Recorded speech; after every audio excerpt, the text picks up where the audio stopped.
सबको स्क्रीन नजर आ रही है? जी सर, आ रही है। चलें ठीक है जी, स्टार्ट करते हैं। तो बेसिकली हम है तो पंजाब से, और ज्यादातर लोग हैं भी पंजाबी। लेकिन अफसोस की बात यह है कि हम ना पंजाबी बोलते हुए शर्म महसूस करते हैं। ये देखें, ये आपको मैप में नजर आ रहा होगा, ये है टोटल बरे सगीर है। तो इसमें एक छोटा सा जो आपको ग्रीन सा नजर आ रहा है, अगर मैं इसको क्लोज करता हूँ तो इसको कहते हैं पंजाब। और ये बेसिकली पंजाब जो है ना, ये ना सिर्फ पाकिस्तान में है बल्कि इंडिया में भी है। यानी ये पहले बड़े सगीर था और इसके दो हिस्से थे पंजाब के।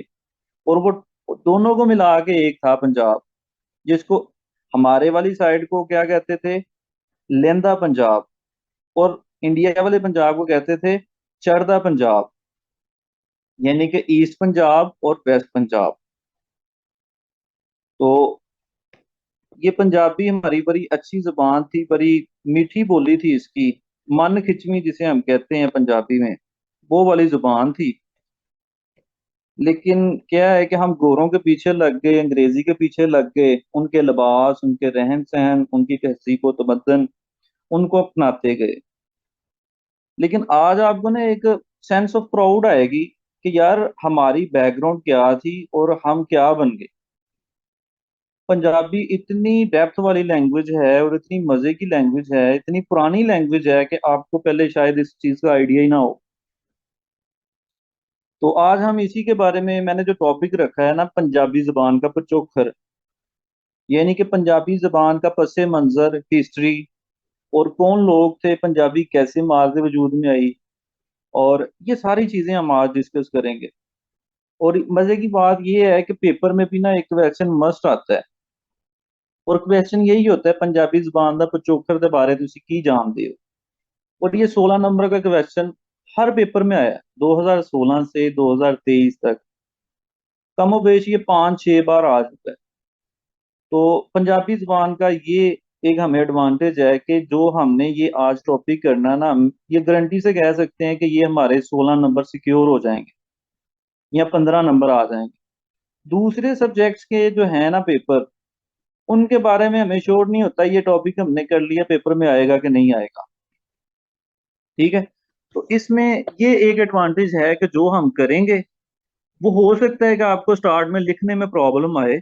लेकिन जब आप कर लेंगे तो आप ना ये कह सकते हैं कि अगर ये मैं पेपर में ऐसे लिख दिया ना, पहली बात तो आएगा ही आएगा, और अगर वैसे लिख दिया ना तो वो आपके नंबर सिक्योर हो जाने, वो आपको मिलने ही मिलने। और वो पेपर में भी आएगा, आपको मार्क्स भी मिलेंगे। तो ये कितनी अच्छी बात है। दूसरे पेपर में इस तरह नहीं होता। जैसे ऐसे का पता ही नहीं है कि कौन से जो है ना वो थीम पे आएगा, कौन सी बुक से आएगा। वो ये पता होता है कि चले एक लिटरेरी आएगा, एक करंट अफेयर से आएगा, एक चलो साइंस से रिलेटेड आएगा या समथिंग एल्स। इतना तो आइडिया होता है, लेकिन कौन सा आएगा ये नहीं पता होता। सिलेबस का कई दफा वो, हम कह लें कि बहुत वेरिएट कर जाता है सिलेबस से, लेकिन पंजाबी में नहीं करता। ठीक है। तो ये पंजाब का आप देखो ना तो नक्शा इस तरह आता है। अब आगे देखें कि ये बेसिकली पंजाब, इसका मतलब है पंज आब, 5 दरियाओं की सरजमीन। ये हम बचपन से पढ़ते आए हैं माशरती उलूम, पाक फेयर में। ठीक है। तो पंज आब, 5 दरियाओं की सरजमीन। लेकिन इसकी हिस्ट्री अगर मैं आपको बताऊं ना, तो इसको पहले डिफरेंट नेम से पुकारते थे। जैसे सप्ता सिंधु, इसको पहले यानी 7 दरियाओं की सरजमीन भी कहा जाता था। यानी सिंध का एरिया भी कुछ इंक्लूड था। सिंध का अगर देखा जाए, उसमें दरिया सिंध आता था, और कुछ भारत का हिस्सा, उसमें से एक दरिया, दरिया सरस्वती। ये दो दरिया और मिलते थे, तो इसको कहते थे सैप्ता सिंधु। सैप्ता मतलब कि 7, सिंधु मतलब सरजमीन, यानी एरिया। ठीक है। तो यानी इसके ये नाम है। इसके अलावा इसको पेंटोप्लेनिया भी कहते थे। दो तीन और नाम भी हैं, लेकिन ये दो तीन जो मैंने आपको बताए हैं ये ही ज्यादा चलते थे। तो अगर पंजाब का नाम देखें तो ये सबसे पहले इब्ने बतूता ने यूज किया था। अपनी जो बुक्स वगैरह थी ना, हमें पंजाब का जिक्र वहां से मिलता है। तो सैप्ता सिंधु ये उससे पहले का है। उससे पहले कुछ इंडियन वेद के थे, उन्होंने ये यूज किया था।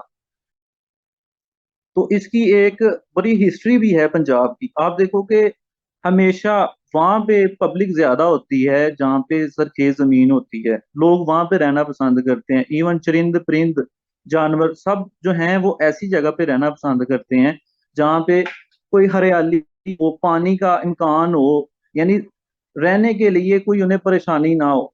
तो यहाँ पे ये सारी चीजें मुयस्सर थी। तो जितने भी राजा महाराजा और ये जितने आप कह लें कि मुगल बादशाह है ना, वो सारे यहाँ पे आके उन्होंने हुक्मरानी की। सबसे पहले अगर जिक्र किया जाए तो मौर्य खानदान, फिर गुप्ता, फिर हर्ष, फिर मुगल, फिर सिख, फिर ब्रिटिशर्स। तो ये इनकी डिटेल हिस्ट्री में नहीं हमने जाना, ये हम मैंने जस्ट आपको थोड़ा सा ब्रीफ ओवरव्यू करवाया ताकि आपको थोड़ा सा आइडिया हो जाए कि चीजें इस तरह हैं पंजाब के बारे में, ताकि आपको एक इंटरेस्ट डिवेल्प हो। ठीक है। तो यहाँ पे आप देखो मोनूमेंट्स भी मिलते हैं, मैसोलम्स मिलते हैं, फोर्ट्स हैं, वर्शिप प्लेसेस हैं। तो ये हर रंग के लोग हैं, हर नस्ल के हैं, हर जुबान के लोग मिलेंगे। इवन पंजाब में आप देखो आपको पख्तून भी मिलेंगे, आपको जो है ना हिंदू भी मिलेंगे, सिख भी मिलेंगे, सारे आपको यहाँ पे मिलेंगे। तो पंजाब एक ऐसी सरजमीन है कि जहाँ पे मेजोरिटी ऑफ पीपल जो है ना वो रहना पसंद करते थे। और यहाँ पे हर बंदे ने अपनी हुकूमत जमाई है। इवन जो सिकंदर आजम है ना, वो भी जब आया ना इधर बरसगीर वाली साइड पे, तो पंजाब पे उसने भी हुकूमत की। ठीक है। तो एक सांगला हिल एरिया है, वहां पे उसके नाम से एक चौक भी है बनाया हुआ ना, सिकंदर आजम चौक। वहां भी उसने कहते हैं स्टे किया था। अब आगे आते हैं कि ये देखें 1947 जब आया तो पंजाब जो है वो दो हिस्सों में हो गया। मैंने आपको बताया एक चरदा पंजाब, एक लहंदा पंजाब। तो चरदा पंजाब मतलब कि इंडिया वाला, ईस्ट वाला, और हम है वेस्ट वाली साइड पे, तो हमको कहते हैं लहंदा पंजाब। तो ये आपको वो मैप में आपको दिखा रहा हूँ। तो इसके बाद आप देखें कि ये थोड़ी सी जब चेंज आई ना, जब लोगों में ये खबर फैल गई कि पंजाब ਦੇ ਦੋ ਟੋਟੇ ਹੋ ਗਏ ਨੇ ਤੇ ਪੰਜਾਬ ਵਾਸਤੇ ਹੁਣ ਜਿਹੜੇ ਨੇ ਸਿੱਖ ਲਹਿਦਾ ਹੋ ਜਾਣ, ਸਿੱਖਾਂ ਦਾ ਉਹ ਪੰਜਾਬ ਏ, ਪੰਜਾਬੀ ਜਿਹੜੇ ਮੁਸਲਮਾਨ ਨੇ ਉਹਨਾਂ ਵਾਸਤੇ ਲਹਿਦਾ ਮੁਲਕ ਬਣ ਗਿਆ, ਉਹ ਇੱਧਰ ਆ ਜਾਣ। ਇਸ ਤਰ੍ਹਾਂ ਕਰਕੇ ਜਦੋਂ ਇੱਕ ਖਿਲਮਚਲੀ ਮਚੀ ਨਾ, ਤੇ ਇਹ ਦੇਖੋ ਕਿ ਕਿੰਨੀ ਤਬਾਹੀ ਹੋਈ। ਤੁਹਾਨੂੰ ਆਪ ਪਤਾ ਹੈ, ਤੁਹਾਨੂੰ ਹਿਸਟਰੀ ਥੋੜੀ ਬਹੁਤ ਇੰਨਾ ਕੁ ਤੇ ਨੌਲੇਜ ਹੁੰਦਾ ਹੈ ਸੀਐਸਐਸ ਐਸਪਾਇਰਡ ਨੂੰ। ਤੁਸੀਂ ਦੇਖੋ ਕਿੰਨੇ ਜ਼ਿਆਦਾ ਲੋਕ ਉੱਥੇ ਉਦੋਂ ਸ਼ਹੀਦ ਹੋਏ। ਉਹਨਾਂ 'ਚ ਮੁਸਲਮਾਨ, ਸਿੱਖ, ਪੰਜਾਬੀ ਔਰ ਹਿੰਦੂ, ਯਾਨੀ ਹਰ ਮਜ਼ਹਬ ਤੇ ਹਰ ਫਿਰਕੇ ਦੇ ਲੋਕਾਂ ਦੇ ਨਾਲ ਜ਼ਿਆਦਤੀ ਹੋਈ ਉਹ। ਤੇ ਇਹ ਬੜੀ ਇੱਕ ਟ੍ਰੈਜੇਡੀ ਹੈ। ਲੇਕਿਨ ਕੀ ਕੀਤਾ ਜਾ ਸਕਦਾ ਹੈ ਕਿ ਅਵੇਅਰਨੈਸ ਨਹੀਂ ਹੈ, ਤੇ ਕੁਝ ਫਿਰਕੇ ਦੇ ਜਿਹੜੇ ਕੁਝ ਬਾਬੇ ਬਣੇ ਫਿਰਦੇ ਸੀ, ਉਦੋਂ ਉਹਨਾਂ ਨੇ ਲੋਕਾਂ ਨੂੰ ਭੜਕਾਇਆ ਤੇ ਪੰਜਾਬ ਦੇ ਦੋ ਟੋਟੇ ਹੋ ਗਏ। ਹੁਣ ਤੁਸੀਂ ਦੇਖੋ ਕਿ ਪੰਜਾਬ ਇੱਕ ਬਣ ਗਿਆ ਪਾਕਿਸਤਾਨ ਵਾਲਾ ਤੇ ਇੱਕ ਇੰਡੀਆ ਵਾਲਾ। ਤੇ ਜ਼ਿਆਦਾ ਹਿੱਸਾ 56% ਯਾਨੀ 56% ਉਹ ਪਾਕਿਸਤਾਨ ਦੇ ਹਿੱਸੇ ਆਇਆ ਤੇ 44% ਉਹ ਇੰਡੀਆ ਦੇ ਹਿੱਸੇ ਆਇਆ। ਅਗਰ ਤੁਸੀਂ ਦੇਖੋ ਨਾ, ਜਦੋਂ ਇੰਡੀਆ ਤੇ ਪਾਕਿਸਤਾਨ ਦੀ ਵੰਡ ਹੋਈ ਤੇ ਸਭ ਨਾਲ ਬਹੁਤੀ ਜ਼ਿਆਦਤੀ ਹੋਈ ਪੰਜਾਬ ਦੇ ਨਾਲ। ਸਿੰਧ ਇੱਕ ਲਹਿਦਾ ਸੂਬਾ ਹੈ, ਉਹ ਆਪਣੀ ਜਗ੍ਹਾ ਤੇ ਬਰਕਰਾਰ ਹੈ। ਕੇਪੀਕੇ, ਬਲੋਚਿਸਤਾਨ, ਉਹ ਸਾਰੇ ਇੱਕ ਜਗ੍ਹਾ ਤੇ ਨੇ, ਉਹ ਉਹਨੇ ਦੇ ਉਹਨੇ ਨੇ, ਉਹਨਾਂ ਦੇ ਟੁਕੜੇ ਨਹੀਂ ਹੋਏ।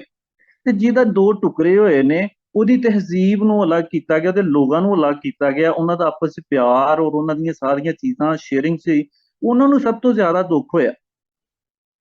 ਤੇ ਇਹ ਦੇਖੋ ਤੁਸੀਂ ਕਿ ਦੋ ਟੋਟੇ ਹੋਏ ਨੇ। ਠੀਕ ਹੈ। ਫਿਰ ਇਹਨਾਂ ਦੋਵਾਂ ਟੋਟਿਆਂ ਦਾ अगर मैं ਤੁਹਾਨੂੰ ਦੱਸਾਂ ਤੇ दो चीज़ां ने। पंजाबी समझ आ रही है आप लोगों को? हाँ बताएं जी जरा। सर आ रही। जी जी सर आ रही। उर्दू में या पंजाबी में बताऊं आप? पंजाबी में। चलें जी, ठीक है। अच्छा ये देखें जी, एक पंजाब इंडिया वाला और एक पाकिस्तान वाला। अच्छा पंजाबी जुबान में आपको दो चीजें मिलेंगी। एक इसमें दो, ये देखें, एक है गुरमुखी और एक शाहमुखी, यानी दो इसको लिखने के स्टाइल हैं। अगर आप उर्दू लिखें ना, तो आप जो है ना लेफ्ट से राइट ही लिखते हैं, राइट से लेफ्ट लिखते हैं। ठीक है। इंग्लिश लिखते हैं ना, तो वो आप लेफ्ट से राइट लिखते हैं। लेकिन पंजाबी जुबान में दो इस तरह के स्टाइल हैं। आप लेफ्ट से राइट भी लिख सकते हो, राइट से लेफ्ट भी लिख सकते हो। तो ज्यादातर जो लैंग्वेज हमारी साइड पे लिखते हैं ना लोग, वो लिखते हैं राइट से लेफ्ट की तरफ, जैसे हम उर्दू लिखते हैं। लेकिन जो इंडिया वाले हैं वो लिखते हैं लेफ्ट से राइट, जैसे इंग्लिश लिखी जाती है या हिंदी लिखी जाती है, तो उनको कहते हैं गुरुमुखी। और जो हम यूज करते हैं ना स्टाइल, उसको कहते हैं शाहमुखी। ये बड़ा एक इंटरेस्टिंग फैक्ट था। ये आपको शायद आज पता चला होगा हम कौन से स्टाइल में लिखते हैं। अच्छा, ये फिर वो मैंने पंजाब का दिखाया है कि ये इसमें एरियाज आते हैं, आप गौर से देखें पंजाब में, ये जैसे हमारा लाहौर है, कसूर है, पाकपतन है, बावलपुर है, ये सारे ना पंजाब के एरियाज आ रहे हैं। और इंडिया में वो हरियाणा, ये हिमाचल प्रदेश, ये काफी सारा एरिया मिला के ना फिर एक पंजाब बनता है। ठीक है।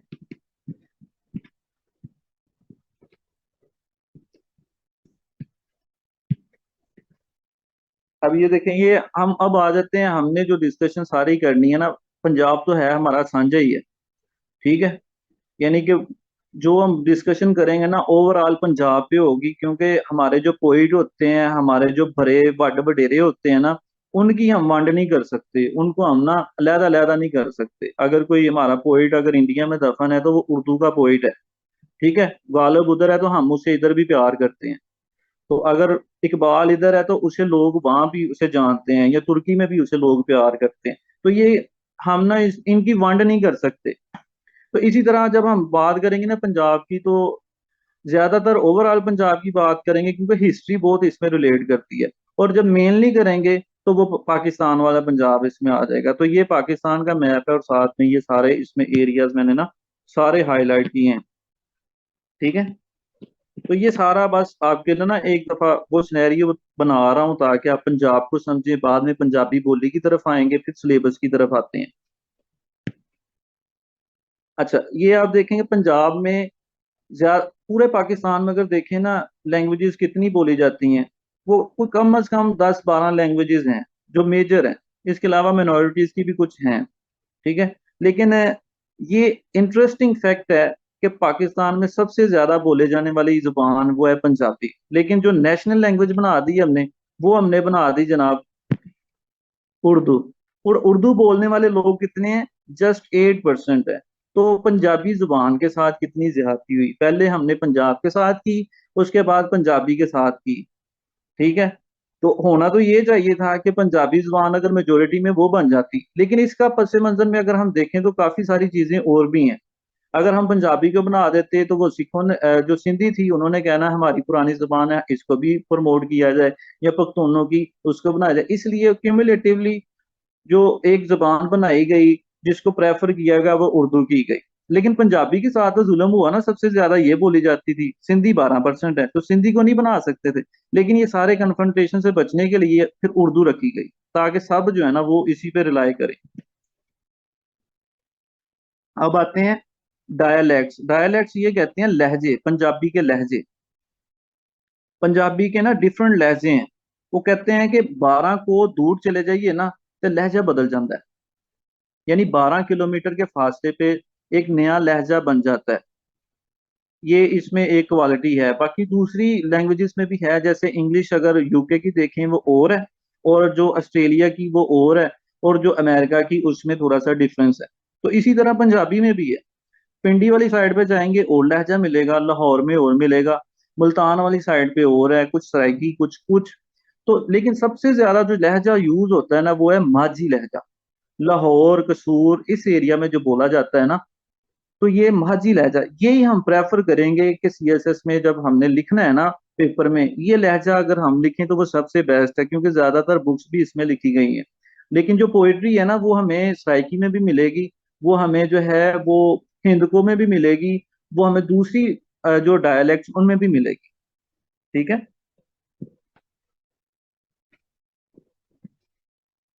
अब ये आपके लिए थोड़ी सी पिक्चर्स पंजाब का थोड़ा सा नक्शा है आपके माइंड में कि कैसा था हमारा पंजाब, लेकिन आजकल ये आपको चीजें नहीं मिलेंगी। ये बच्चे खेल रहे हैं, लड़कियां इस तरह गांव में खेलती थी, और ये गांव का पूरा एक नक्शा घर इस तरह के हुआ करते थे। ठीक है। और ये इस तरह के पहले बर्तन पीतल के होते थे या तांबे के होते थे या मिट्टी के होते थे, अब नहीं होते।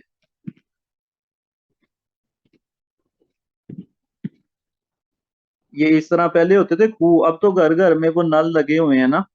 पहले इस तरह नहीं होता था। पहले लड़कियां जो है ना वो सुबह सुबह इस तरह मटके रख के चले जाती, वो कुएं से पानी लेके आती, और वो कुएं से पानी भर के घर लेके जाना, आपस में गल्लां करदियां रहना ते चुगलियां करनियां। ਇਹ ਹੁਣ ਉਹ चीज़ां नहीं रह गई। अब यार देखो तंदूर है, ये सांझे तंदूर होते थे पहले।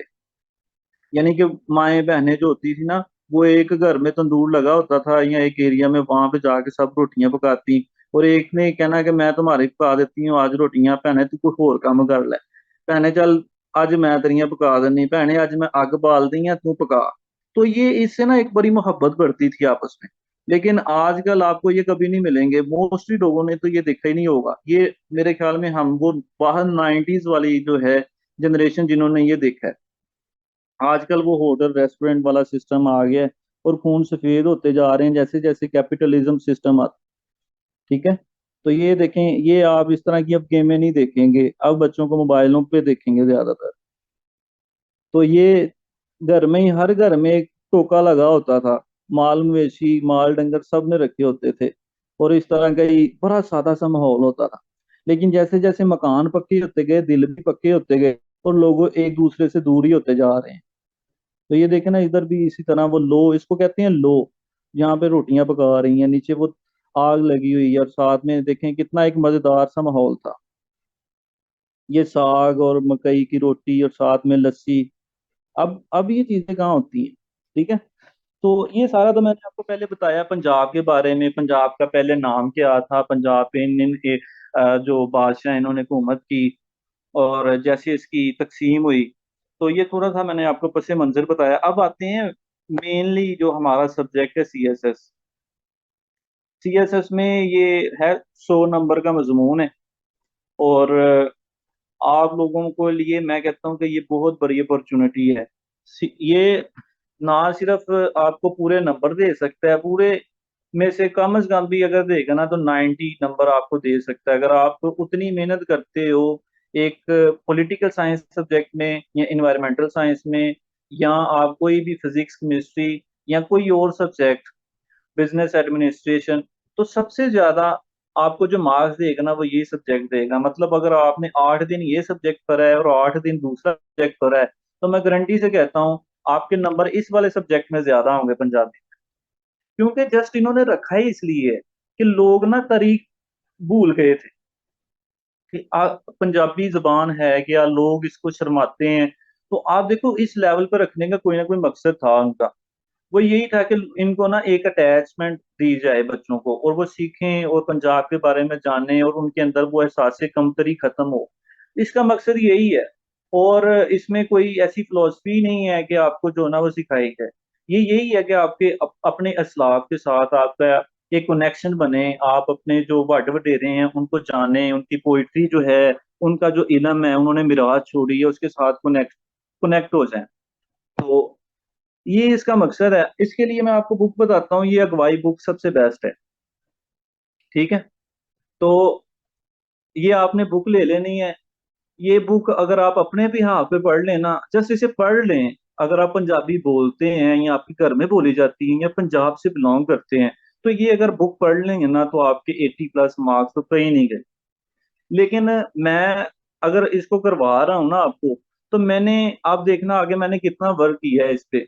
वो 10 12 या 15 20 पेजेस का एक वो था ये वाला टॉपिक, जो मैंने जस्ट 3 4 पेजेस में उसको खत्म कर दिया। 3 4 भी मैंने वो उसको एक्सटेंड किया हुआ है। वो जस्ट एक पेज पे अगर मैं आपको बताऊं ना मेन फैक्ट्स, आप वो लिखेंगे आपको समझ आ जाएगी, और पेपर में लिखेंगे तो पूरे नंबर आ जाएंगे।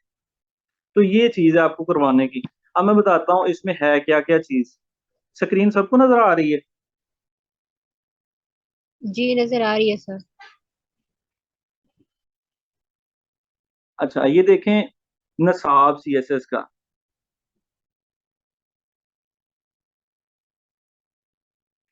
पंजाबी के लिए आपको जो है क्या क्या चीजें करनी है, वो सारी इन्होंने बता दी हुई है। एक बुक, बुक का सबसे बड़ा बेनिफिट ये मैंने बुक से लिया है। ठीक है। ये जितनी चीजें करनी चाहिए और पेपर में आती हैं ना, जिस स्टाइल से और जिस के मुताबिक एक इन्होंने थीम बता दिया हुआ है, पेपर इससे बाहर नहीं आता। जी सीएसएस जो है ना वो पीएमएस का थोड़ा सा इसमें डिफरेंस है, वो दो तीन टॉपिक ऐड कर दे तो वो पीएमएस का बन जाता है, क्योंकि वो 200 नंबर का है और सीएसएस का 100 नंबर का है। ठीक है। अब ये इसका जो सिलेबस है ना सीएसएस का वो ये है, और साथ में आपको ना यहाँ पे मार्क्स भी लिखे मिलेंगे। जैसे पंजाबी जुबान का पिछोकर, ये इसमें से 15 नंबर का सवाल आता है, और मैंने बताया कि 6 7 अगर 10 दफा पेपर हुआ ना तो 8 दफा ये सवाल आया है। 2 दफा कोई इन नीचे वालों में से था, पंजाबी अदब या लसानियात। ठीक है। और इसी तरह एक पोर्शन है क्लास की शायरी, यानी इसको हम कहते हैं कि पुरानी या सूफी शायरी। और आगे आता है जदीद शायरी। ठीक है। और इसके बाद पंजाबी अदब है, उसमें से 10 नंबर का आता है। अगर आप जस्ट इतना कर लें ना, आपके 60 मार्क्स आ जाते हैं। बाकी इसके बाद वाला भी जो है ना, वो एक दिन में सारा सिलेबस कवर हो जाता है। यही मेन सिलेबस है। अगर आप आपका पंजाबी का पिछोकर जो है ना वो आज कवर हो जाएगा, और इसके बाद वाले जो टॉपिक्स हैं वो सारे अगर कवर करना चाहे ना, एक दो दिन में हो जाते हैं। मेनली यहाँ पे आपको शेर याद करने पड़ते हैं। ठीक है।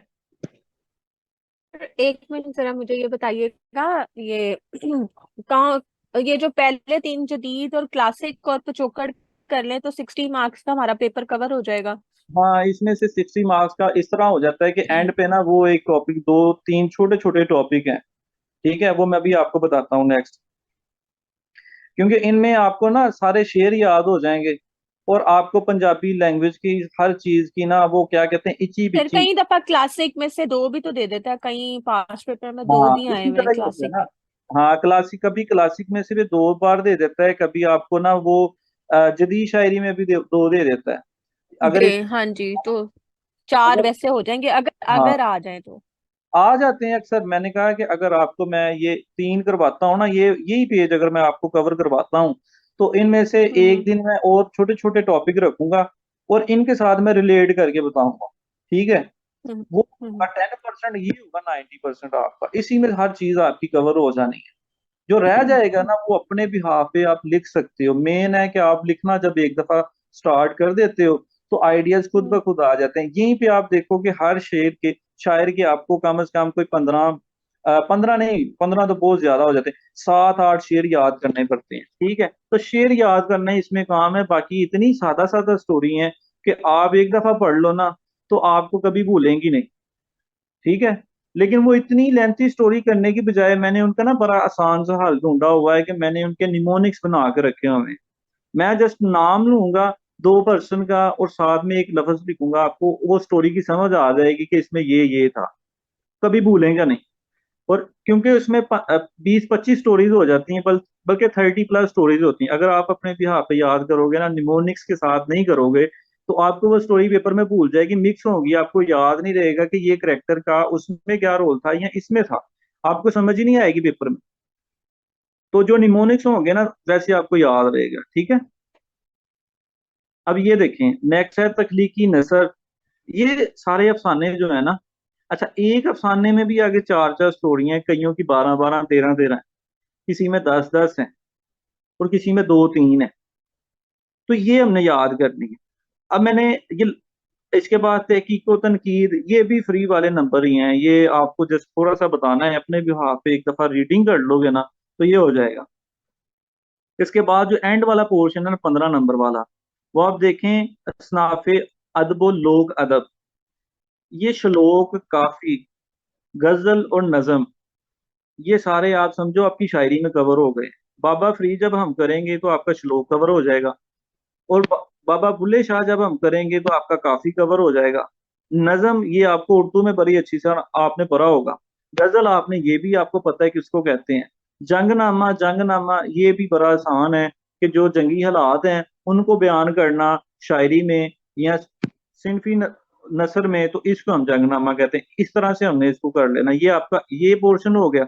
आगे नावल, ड्रामा, अफसाना, ये जस्ट एक, मैं कहता हूँ कि घंटे की आपकी मार है। 1 घंटे से ज्यादा टाइम नहीं है आपको लगना, ये इतनी जल्दी मैं करवा दूंगा। ये माया, ढोला, बोली, दोहरे, टप्पे, लोरी, ये सारे जो हैं आप आपको आते भी होंगे माइये डोले टप्पे, लेकिन आपको मैं डिफरेंस बताऊंगा, इसमें ये डिफरेंस, इसमें ये है, इस तरह इसको करना है। तो वो एक एक आपको जो पहले आता है उनके साथ मैं एक और एडिशन करूंगा, आपको ये तैयार हो जाए। ठीक है, सुन रहे हो अल्लाह वाले हो?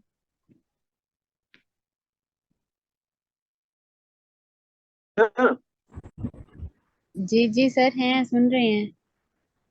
अच्छा, अच्छी बात है, समझ आ रही है मैंने क्या अभी तक बताया? अभी मैं सिर्फ ना ये सब्जेक्ट का तारफ करवा रहा हूँ आप, एक टॉपिक जी, करवाऊंगा, आपको देखना मजा आ जाएगा। अभी तक तो आ रही है समझ। आगे भी आएगी, आगे क्यों नहीं आती? इंशाल्लाह। आगे आगे समझ कोई बाहर तो नहीं चली जानी आपकी हम्म। डाले। अच्छा जी, ये सब्जेक्ट का भी मैंने आपको पंजाब का पहले बताया, उसके बाद सब्जेक्ट पे आया। अभी मैं सब्जेक्ट के बाद टॉपिक्स पे आऊंगा, ठीक है? उससे पहले मैं आपको ना थोड़ा सा पंजाबी का भी थोड़ा सा करवाता हूँ, या ये पास पेपर है ये देखने तो पहले देख लेते हैं, नहीं तो ये नेक्स्ट करते हैं, ये तो होते रहेंगे। मैंने ये जस्ट इसलिए ऐड किए हैं कि आपको पता चल जाए कि क्वेश्चन जिस तरह बुक में लिखे हैं ना, पंजाबी का हुस्न ये है, इसकी खूबसूरती है कि वैसे ही पेपर में आ जाएंगे। जैसे पंजाबी एक गैर आरियाई जबान है, इस नजरिए बारे मोहम्मद आसिफ खुदा दे विचार बयान करो। ठीक है, आप ये देखो कि ये वही है क्वेश्चन जो मैंने आपको बताया, पंजाबी बोली दा पचोखर। ठीक है, लेकिन आपको यहाँ पे उसका लफज नहीं मिलेगा पचोखर का। ये वही पहला टॉपिक आपका जो बुक में भी है, जो मैंने भी करवाना है, वो पहला क्वेश्चन आपको 16 नंबर का आ गया। ये कितनी मजे की बात है कि आपको पेपर में वही क्वेश्चन आया जो बुक में आपने पहले नंबर पे किया, और आप लिख के कह सकते हो कि भाई मेरे 16 में से 15 आ सकते हैं, अगर मैंने ये चीजें जो सर ने करवाई थी मैंने वैसे कर दी। ठीक है, आगे देखो, वारिस शाह दी दास्तां हीर पंजाब दा इंसाइक्लोपीडिया ए चानन पाओ। ये भी पेपर में उसी तरह है जैसे बुक में लिखा हुआ है, कोई नई चीज इसमें नहीं है। तो आप ये सारे क्वेश्चन पढ़ के देख लेना, ये सारे के सारे वैसे ही आएंगे।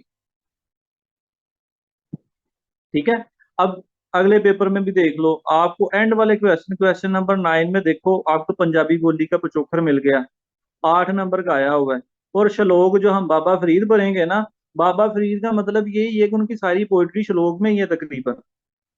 श्लोक की डेफिनेशन भी उसी चैप्टर में लिखी हुई है बाबा फरीद वाले पोर्शन में, जो हमने क्लासिक की शायरी करनी है। तो आपका 16 नंबर का ये भी हो गया। अब आगे आओ, इससे अगले वाला पेपर देखते हैं। उसमें देखो, पंजाबी दे नसरी अदब विच मुआवजे नोशा की अहमियत, एक ये, उसके बाद तनकीदी, ये वाला। आपको यहाँ पे भी जो 9 वाला क्वेश्चन है ना, उसमें नजर आ रहा है कि ये पहले पोर्शन में से आया है, पंजाबी तनकीदी अदब विच, अदब समुंदर का की मकाम। तो ये जो पचोकर वाला है, या उसमें जो आगे जो एडिशनल इंफॉर्मेशन दी उसमें से आया है। ठीक है, अब आगे देखना, इसमें फिर 9 क्वेश्चन देखो, इसमें पंजाबी बोली का पचोखर आया हुआ और एक ढोला आया हुआ। ठीक है, ये ढोले आपको आते हैं, ये ऐसे जैसे वो गाने नहीं होते, ठीक है, या जुगनी जो वो बोलता था, एक वो चिमटे वाली सरकार था एक, तो इस तरह के आपको गाने भी आते हैं, जैसे वो कहता है चन्ना में मेरा जी डोला। तो ये वही है, इसमें कोई डिफरेंस नहीं है, लेकिन इसको हमने थोड़ा सा कह लें कि ऑफिशियल वे से करना है। ठीक है, अब अगले बाब पे आए, अगला जो है पेपर, उसमें भी ये देखें, पंजाबी बोली का पिछोकड़ 9 नंबर पे जो है, और साथ में लोरी आया हुआ है। और ये लोरी वही है जो आपकी माँ, मेरी माँ और हमारी नानियां दादियां हमको सुनाया करती थी। ठीक है, अल्लाह काका तू, सो जा तू, इस तरह करके जो, तो यहाँ वो एक वो होती थी, अल्लर बल्लर बावेदा बाबा कनक ले आवेगा। तो ये वो वही लोरी है। ठीक है, तो ये चीज तो आपको आती है, जो चीज आती है जस्ट आप लिख के आओ और आपके मार्क्स आ जाएं, बजाय इसके आप वो वाले फार्मूले याद करो जो पता ही नहीं पेपर में आने हैं। तो पंजाबी का हुस्न ये है कि ये आपको वैसे पेपर में आ जाएगा जैसे आप याद करोगे, या आपने किया होगा काम, एक होता है प्रैक्टिकली काम किया होगा, आपने सारी जिंदगी पंजाबी और पंजाबी कल्चर पे और पंजाब को देखा सुना और इस पे प्रैक्टिकली चीजें की हैं। इन चीजों से गुजरे हो, आप डेली लाइफ में उसको यूज करते हो, आपको पेपर में आ रहा है, ये तो फ्री के नंबर हैं जस्ट लिखने के। तो आपको जो प्रैक्टिस करनी होगी वो जस्ट लिखने की करनी होगी। अगर आप 2 घंटे पढ़ते हो ना, तो आप करो 1 घंटा, अब 2 घंटे लिखो, ताकि आपकी रिटर्न स्पीड जो है ना वो बेटर हो जाए। ठीक है। अब ये मैंने आपको सारे पास पेपर दिखाए, यहाँ पे वो वैसे की वैसे चीजें आ रही हैं। अब मियां मोहम्मद बख्श के शेर आप बचपन से सुनते आ रहे होगे। ठीक है। जैसे माली दा कम पानी देना, भर भर मशकां पावे, ते मालिक दा कम फल फुलाना, लावे या ना लावे। ठीक है। तो ये आपको शेर तो आते हैं, मकसद ये है कि आप पेपर में लिख पाते हो या नहीं। तो वो जब आप रिटन प्रैक्टिस करोगे तब आप लिख पाओगे। ये पंजाबी गजल दी टोर, ये यानी कि इसका हुसन उसने पूछा कि क्या है। लोक गीत लोरी फिर आ गया हुआ है यहाँ पे। पंजाबी लसानी याद, ये पहले चैप्टर में से आया हुआ है।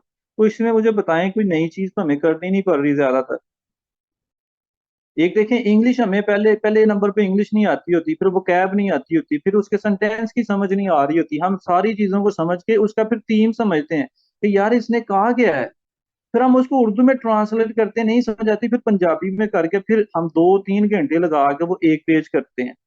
तो जो हमारी अपनी लैंग्वेज है हमें वो आती है पहले ही। ठीक है, हमने जस्ट ऊपर से रीड करना है, उसको थोड़ा सा पेपर पे ना। तो हम ये नहीं कर सकते? क्या ये अच्छा नहीं है कि बजाय हम दूसरे सब्जेक्ट पे मेहनत करें, जो हमें आता है उसको लिखना सीख लें बस। और ये कितने शर्म की बात है कि हमें लिखना बहुत कम आता है। हमारी बेसिक लैंग्वेज ही ये है, मादरी जुबान बोलते भी ये हैं, लेकिन जब हम बोलते हैं तो इसको शर्म महसूस करते हैं। अच्छा, खैर ये आपको मैंने पेपर्स भी दिखा दिए, पंजाब की थोड़ी सी हिस्ट्री जितनी को आपको रिक्वायर्ड है उतनी बता दी, अदरवाइज इसकी बहुत डिटेल है, बड़ी ऐसी ऐसी जंगें हैं। और वो सिलेबस में भी इंक्लूड है जब हम पढ़ेंगे। ठीक है। वो वार या जंग नामा मैंने आपको बताया पेपर में आया हुआ था, तो वो हम पढ़ेंगे उसमें। अब मैं पंजाबी के बारे में या पंजाब के बारे में जो फैक्ट है ना, जो आप सुन के कह लो कि शौक लगेगा या आपको मजा आएगा, वो देखें। एक तो ये मैंने आपको बताया, इसका पहला नाम था सेप्टा सिंधु, यानी 7 दरियाओं की सरजमीन कह लें या एरिया कह लें। तो इसमें 2 दरिया एक्स्ट्रा थे। आज तो हम सतलुज, ब्यास, रावी, झेलम, चनाब, ये 5 दरियाओं की सरजमीन को पंजाब कहते हैं, या पंज नद या पंज आब या पंज नदा भी कहते थे पहले। तो अच्छा इसको सर ना, यूनानी में मेरा स्पेशल सीएसएस है, तो ये कब तक कवर हो जाएगा आपका, ये जो ये है? ये कवर जो है, मैं मैक्सिमम भी अगर लगाऊं 12 दिन में आपका कवर हो जाएगा। इससे पहले ही हो जाएगा इंशाल्लाह। ठीक है। डेली हम कितने टॉपिक किया करेंगे? डेली 1.5 घंटे की क्लास होगी। और कोशिश करूंगा कि मैं साथ साथ आपको लेके चलूं, जितना पढ़ाया है आपको बैठे बैठे याद हो जाए। ठीक है। तो 3-4 टॉपिक भी हो सकते हैं, अगर हम शायर कर रहे हैं ना तो 3 शायर हो सकते हैं, 4 भी हम्म हो सकते हैं। एक दिन में मिनिमम 3 रखेंगे ताकि आपको समझ भी आए, और आप उसको एब्जॉर्ब कर लो, यूज करो, आपके लिखने में आसानी हो। और आपको जो है ना, अगर 3 ही किए ना अच्छे में से, उनमें से अगर कोई आ गया ना पेपर में, तो आप वो लिखने के काबिल हो। ये ना हो कि मैं एक दिन में 12 शायर तो करवा दूं, मुझे तो आते हैं, हम्म लेकिन आप लिख नहीं। तो आप कहो कि मैंने एक दफा पढ़ा हुआ था, लेकिन आप इम्प्लीमेंट नहीं कर पाओगे तो आपको फायदा नहीं होगा। तो कोशिश ये होगी जितना मैं करवाऊं आप उतना सीख जाओ। ठीक है। आज अपने फर्स्ट टॉपिक हम कर लेंगे, ये जो मोहम्मद आसिफ वाला जो 3 टॉपिक हाँ है। जी, ये हम मोहम्मद आसिफ वाला जो पहला टॉपिक है ना वो कर लेंगे, और यही पेपर में आ जाएगा। फर्स्ट में जो ये 3 टॉपिक है, आज हम तीनों करेंगे, डॉक्टर नहीं, शबाज ये और पंजाबी बोली का पिछोकर आज आपको मैं करवाऊंगा, क्योंकि ये लेक्चर हम्म ऑलरेडी बहुत लेंथी हो चुका है। हम्म ठीक है। तो हम्म बच्चे भी कंफ्यूज ना हो, पहला पहला लेक्चर है। मैंने आपको बताया कि हम जितना स्लो चलेंगे, एक दिन ज्यादा लगेगा या 2 लगेंगे। ठीक है। हम्म। देखें, अगर 4 टॉपिक कर रहे हैं, स्पीड तेज की, ठीक है, तो आपको वो समझ नहीं आई चारों की। अच्छा सर, ये तनकीदी नसर और तकीद और तनकीद ये छोड़ दें? नहीं, ये मैं थोड़ा सा बताऊंगा आपको एंड पे इनको किस तरह आपने टैकल करना। ठीक है। ये बस ना ये जितना आप पढ़ लोगे ना, जितना आपने पहले पढ़ लिया होना है, वो तनकीद को किस तरह हैंडल करना है वो सारी वही है तनकीद करना। ठीक है। कोई ठीक है। वो अलग चीज है नहीं, जो आपने किया होगा ना उनके बारे में ही है सारा कुछ। वो यानी मेनली मैंने आपको पहला पेज जो कहा था ना सिलेबस का, वो ही करना है हमने। और उसके बाद वाली चीजें जो है ना, वो मैंने आपको निमोनिक बता के कहानियां सुनानी है, ठीक है, कहानियां, पहेलियां ठीक सुनानी है, जैसे वो हमारी नानियां रात को हमारे पास गले से लगा के सुनाया करती थी और हम सो जाते थे। इस तरह मैं आपको ना वो निमोनिक्स के साथ सुनाऊंगा, ताकि वो मिक्स हम्म, ना हो करेक्टर। ठीक है। ठीक है। सर इसकी रिकॉर्डिंग ऑन कर लें काइंडली। रिकॉर्डिंग आपको मिल जाएगी, रिकॉर्डिंग की टेंशन ना ले।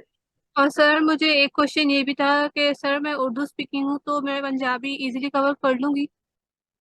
हाँ, ये पंजाबी मैं आपको यही बता रहा हूँ कि उर्दू में और पंजाबी में ज्यादा डिफरेंस नहीं है।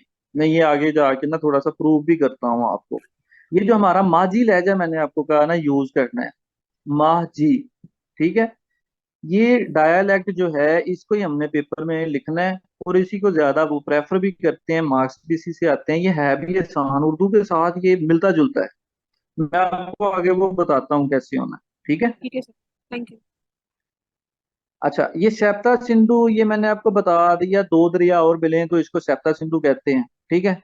उसके बाद इसका नाम जो इब्ने बतूता की किताबों में मिलता है वो है पंजाब पंज नदा, जो है ना सिख वगैरह उसको कहते रहे बाद में, या पंज नद कहते रहे पंजाबी, या इसको यूनानी जबान में पेंटा पोटेनिया भी कहते थे। जैसे मेसिपोटेनिया है ना, ऐसे ही पेंटा पोटेनिया, तो इस तरह इसका ये भी नाम है। तो अब पंजाबी की जो एक सबसे आपको मजे की चीज ये लगेगी कि उर्दू आप पाकिस्तान की कौमी जुबान है और सिर्फ 8% लोग बोलते हैं, ठीक है। और 8% का मतलब क्या है, यही कोई 24 करोड़ में से आप लगाओ तो कोई तकरीबन 1.5 या 2 करोड़ या 2.5 करोड़ होंगे मैक्सिमम। लेकिन पंजाबी जुबान में के लोग जो है ना ओवरऑल पूरी दुनिया में बोली जाती है। फर्स्ट ऑफ ऑल तो ये पाकिस्तान के पंजाब में बोली जाती है, फिर आप कराची में चले जाओ या पंजाब के अलावा दूसरे सिटीज में या इवन केपीके में भी चले जाओ, आपको वहां भी मिलेंगे पंजाबी। पाकिस्तान में बोली जाती है इस तरह। आप इसके अलावा हिंदुस्तान में चले जाओ, इंडिया में